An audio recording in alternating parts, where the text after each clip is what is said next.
శ్రీమతి doctor Chittem ఫర్నికారెడ్డి గారికి, శ్రీయుత మహబూబ్ నగర్ జిల్లా collector గారికి, శ్రీయుత మహబూబ్ నగర్ జాయింట్ కలెక్టర్ గారికి, శ్రీయుత మహబూబ్ నగర్ జిల్లా రెవెన్యూ డివిజనల్ అధికారి గారికి, శ్రీయుత కోయిల్కొండ మండల తహసీల్దారికి, శ్రీయుత కోయిల్కొండ మండల అభివృద్ధి అధికారి గారికి, వివిధ ప్రభుత్వ శాఖలకు సంబంధించిన ప్రభుత్వ అధికారులకు, వేదికపై ఆసీనులైన అతిరథ మహారథులకు, వేదిక దిగువ భాగాన ఆసీనులైన కోయిల్కొండ మండలంలోనే 44 గ్రామ పంచాయతీల ప్రజలకు, రైతు సోదరులకు, మీడియా మిత్రులకు శిరస్సు వంచి వందనం చేస్తూ భూభారతి శుభాకాంక్షలు.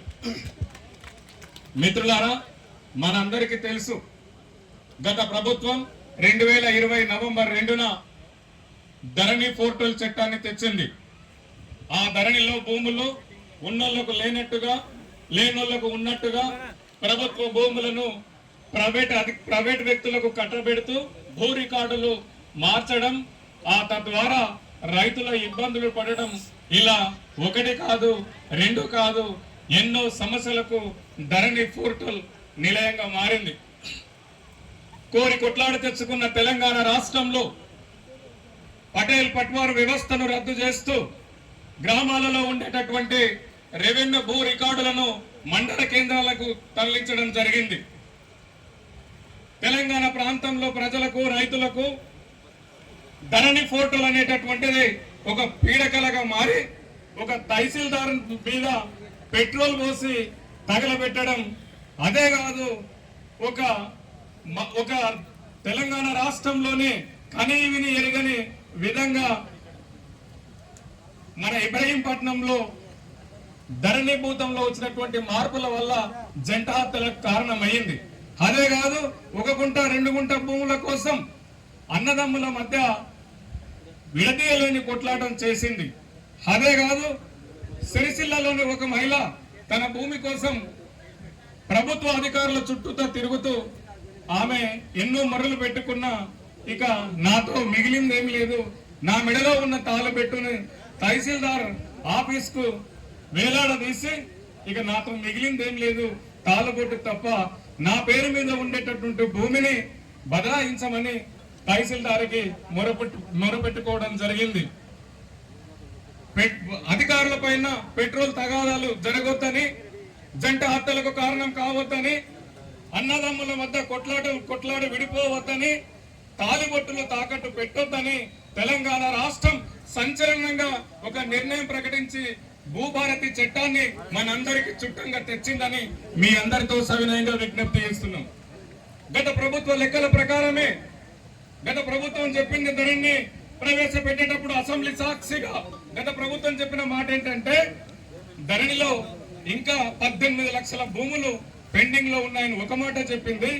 ధరణి పోర్టల్లో 9,24,000 సాదా బైనామాల ద్వారా కొనుగోలు చేసినటువంటి భూముల పట్టాలకు వెసులుబాటు లేదనేటటువంటిది మనందరికి తెలుసు. అదే కాదు, 25 లక్షల భూ సమస్యల దరఖాస్తుల కోసం వాటిని పరిష్కరించమని తహసీల్ ఆఫీస్ చుట్టూ తిరిగినా గానీ అవి పరిష్కరించకపోగా దీంట్లో ధరణిలో వెసులుబాటు లేదని చెప్పడం జరిగింది. ఇలాంటి క్రియాశీలకటువంటి పరిస్థితుల్లో ఈ తెలంగాణ రాష్ట్రం గౌరవ ముఖ్యమంత్రి వర్యులు శ్రీ యనమల రేవంత్ రెడ్డి గారు, తెలంగాణ రాష్ట్ర రెవెన్యూ శాఖ మంత్రులు శ్రీ పొంగులేటి శ్రీనివాసరెడ్డి గారు ఒక అద్భుతమైనటువంటి క్యాబినెట్ తో ఒక చర్చ చేసి తప్పకుండా ఈ భూ సమస్యలకు పరిష్కారం జరగాలని జనవరి 2024 జనవరిలో 5గురితో ఒక కమిటీని వేసింది. ఆ కమిటీకి రాష్ట్ర ప్రభుత్వం చేసిన సిఫారసు ఏంటంటే ఈ భూ సమస్యలన్నీ పరిష్కారం జరగాలంటే మీరు పారదర్శకమైనటువంటి నివేదిక ఈ ప్రభుత్వానికి అందించాలని ఆ కమిటీకి ప్రభుత్వం సూచన చేస్తే ఆ కమిటీ 18 రాష్ట్రాల్లో ఉండేటటువంటి 6 చట్టాలను అధ్యయనం చేసి ఈ రాష్ట్ర ప్రభుత్వానికి కీలక సూచన చేసింది. ఆ కీలక సూచనలు ఏం చెప్పిందంటే భూ సమస్యలు పరిష్కారం జరగాలంటే ధరణి అనేటటువంటి చట్టాన్ని రద్దు చేయాలనేటటువంటి మాట ఈ కమిటీ చెప్పింది. ఆ కమిటీ ప్రకారంగానే ధరణి పోర్టల్ను రద్దు చేస్తూ క్రియాశీలమైనటువంటి ఆలోచన చేసి 2025 ఏప్రిల్ 14న డాక్టర్ బాబాసాహెబ్ అంబేద్కర్ గారి జన్మదినం సందర్భంగా భూభారతి చట్టాన్ని తెలంగాణ రాష్ట్రంలో ఉండేటటువంటి 69 లక్షల మందికి అంకితం చేసినటువంటి ప్రభుత్వం తెలంగాణ రాష్ట్ర ప్రభుత్వం. మరి భూభారతిలో ఏముంది, ధరణిలో ఏముంది అనే దానికి ఇంతకు ముందు గౌరవ పెద్దలు శ్రీత కలెక్టర్లు, జాయింట్ కలెక్టర్ గారు చెప్పారు. ఒకే ఒక మాటలు చెప్పి ముగిస్తాం.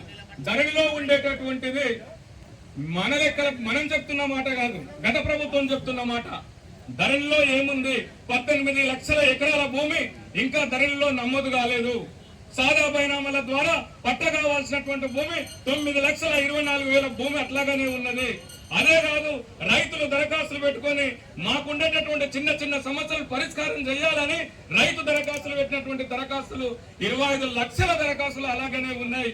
మరి భూభారతి చట్టం వస్తే ఈ భారతదేశంలో ఉండేటటువంటి దాదాపుగా 5,000 భూ చట్టాలలో ఎక్కడ లేని విధంగా ఈ చట్టాన్ని మారుస్తూ ఉచిత న్యాయ సలహాలు ఇస్తూ ఇప్పుడు ఉండేటటువంటి సమస్యలకు పరిష్కారం చెయ్యాలనేటటువంటి ఉద్దేశంతోనే ప్రభుత్వం ఈ అత్యున్నతమైనటువంటి క్రియాశీల నిర్ణయానికి శ్రీకారం చుట్టింది.